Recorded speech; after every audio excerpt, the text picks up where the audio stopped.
All right, everybody, welcome back to another tabletop overview from Wvgunsngoats. Now, I know it's been a little while since I've made a video, and part of that was waiting for this to arrive on a very slow boat from China. This is not a Microtech, it says it is. However, if we take a look at the end of this box, you'll see that this is very much not a Microtech knife.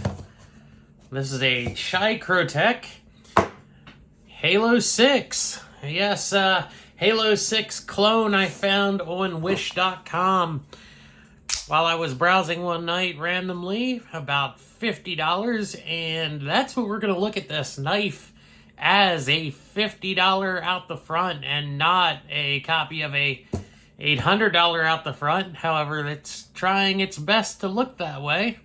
You even have these markings here on the blade that replicate the real thing. Got the logo here on the handle, and even got this information here on the charging handle.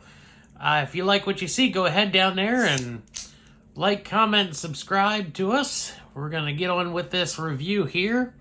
Now, for a $50 knife, I will say that this anodizing is very nice, very uniform. The machining is well done. There are no large gaps down here at the bottom where the charging handle fits into the main body of the knife. The upper and lower half fit together very well. There's no gaps right here at the charging handle again. No large machine marks or anything that I can see. Now, on the real Microtech, this piece is titanium. I believe it's just anodized aluminum on here. You have a little safety button on your main fire button there that prevents you from pressing that button accidentally and launching this knife into your thigh if you're carrying it in your pocket. As some of you can see here, I've got a band-aid on my thumb. That did not come from this knife. That came from a kitchen accident earlier this evening. If you guys are using very sharp tools in the kitchen, please be careful.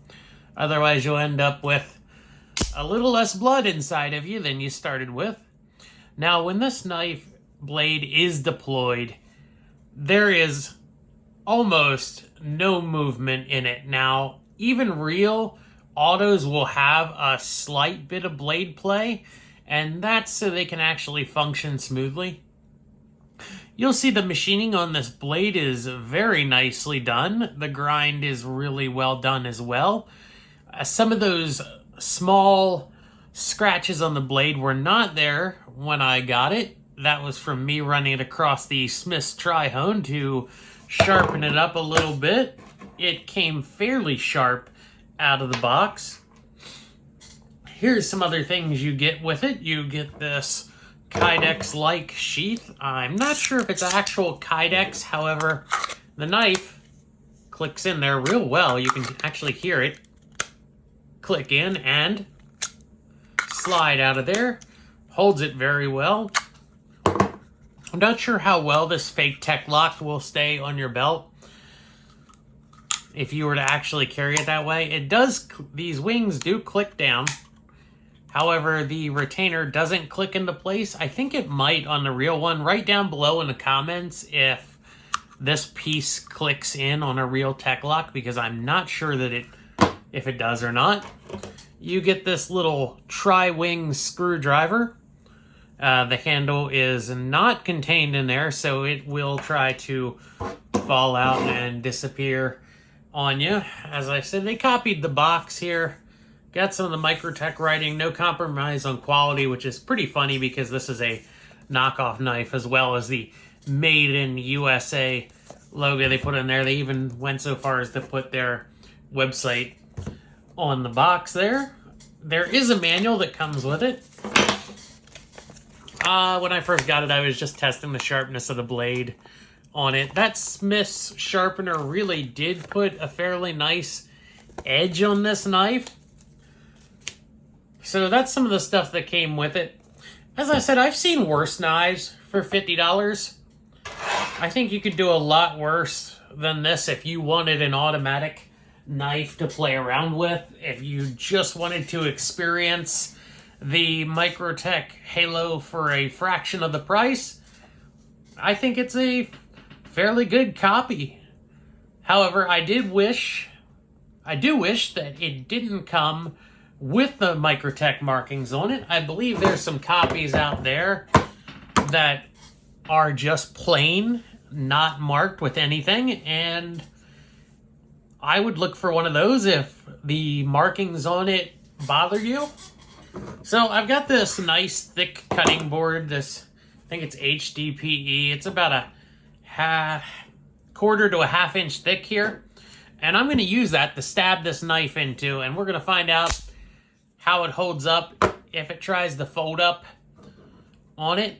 Now, I will say another thing about this knife, it is very large, coming in at around 11 inches here from the tip to the base of the knife.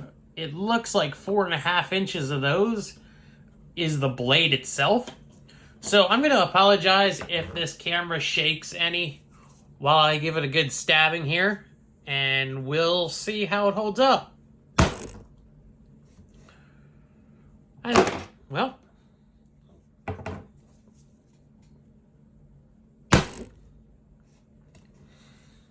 as you can see, the knife is in there fairly deep.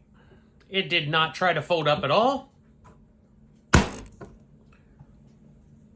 I can't get it to fold in. Try it again. And it's going fairly deep into my cutting board. So, I'll get you another shot there of the knife. It is not protruding out of the back. However, it went fairly far into that. And we'll look at the tip here. As you can see, there is no deformation on the tip. I'm really interested in knowing what kind of metal they made this blade out of. I know my local scrapyard has one of those guns that can analyze metal, and maybe I'll take it by there someday and see if they could shoot that blade and give me the composition of the steel. If I get that information for all y'all, I'll put it down in the comments later on. And as I said before, this is a fairly good automatic for the price. If you want something to play with, something as a adult fidget spinner almost, something to experience a very large automatic, a single action automatic, if you've only played with the double action ones where you press the lever up and it shoots the blade out and then you pull it back and it retracts the blade, that's your double action ones. This is just a single action. I forgot to say, these little tabs here at the base hold in really well. Can't pull it out against them. They're sprung real well. So that's just a quick overview of this Wish Chicrotech Halo 6. Watch for new videos, especially as springtime and summertime are upon us. I plan on making many more videos for y'all to enjoy. And remember, if you're not out there having fun shooting, what are you doing?